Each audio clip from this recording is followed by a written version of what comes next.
Alright, I'm less nervous to do this now because I just tried this, got halfway through my testimony, and my smoke alarm went off. It never goes off and I wasn't even cooking, so it made me more determined to do this because apparently the devil doesn't want me to. So I'm going to read it like I wrote. It said, my grandma always said when I was born, and she first laid eyes on me, she said I had this light about me that shines so brightly. When I was a girl, everyone said I was their sunshine because I was just so bright and happy. And when I grew up in the church. And I always believed in God and loved Him with all of my heart and soul. When I was 12 years old, my dad took me to Astroworld. And about halfway through the day, we took a break and sat down on a bench. And my dad looked at me and he said, if you were to die right now, would you go to heaven or hell? And I said, heaven. And he looked at me and he said, why? And I said, well, because I love Jesus with all my heart, and He died on the cross for my sins.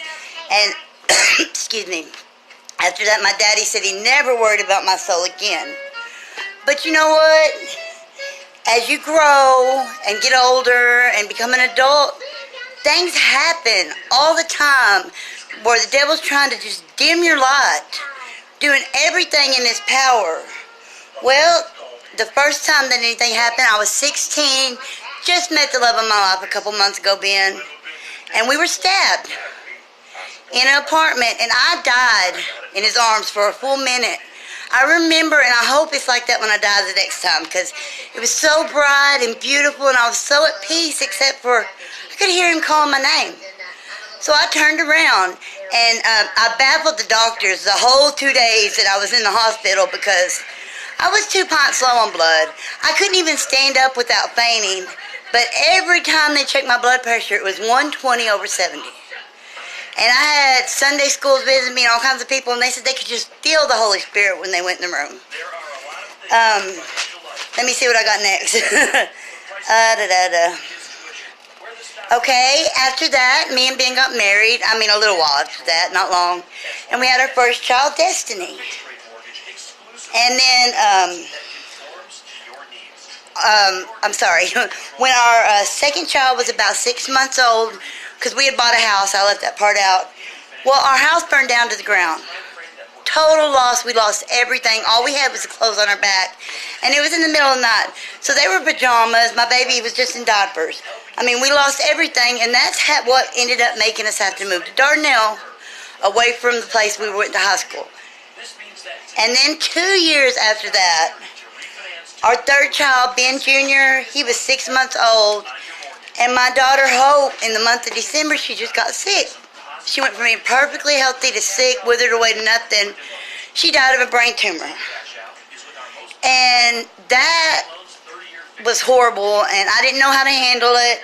And that caused an 11-year horrible string of addictions, just anything I could take to numb the pain, which you can't numb pain.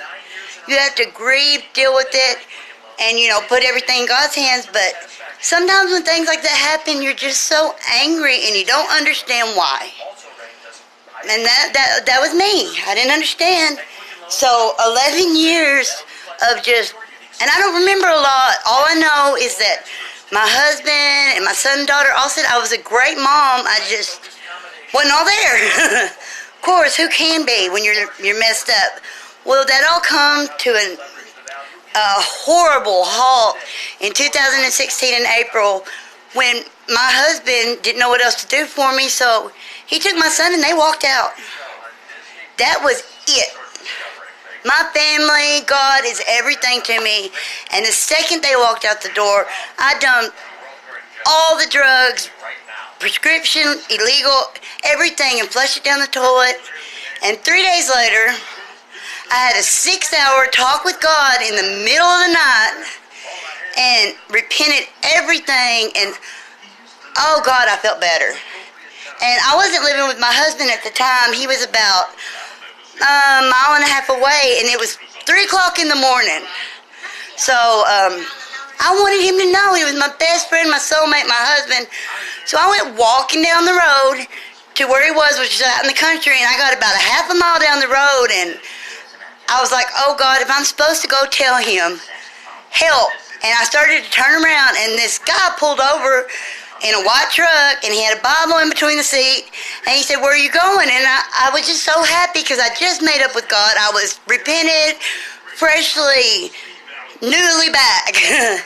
And I told him what I was doing, and he said, oh, that's amazing. But the weird part about the story is I didn't tell him where to stop. When we got to where my husband was, he stopped, and he said, you keep it up, girl, and let me out. That was one part that wasn't in the story when I told Stacy and Joe, but that really happened. You can ask my husband. And then,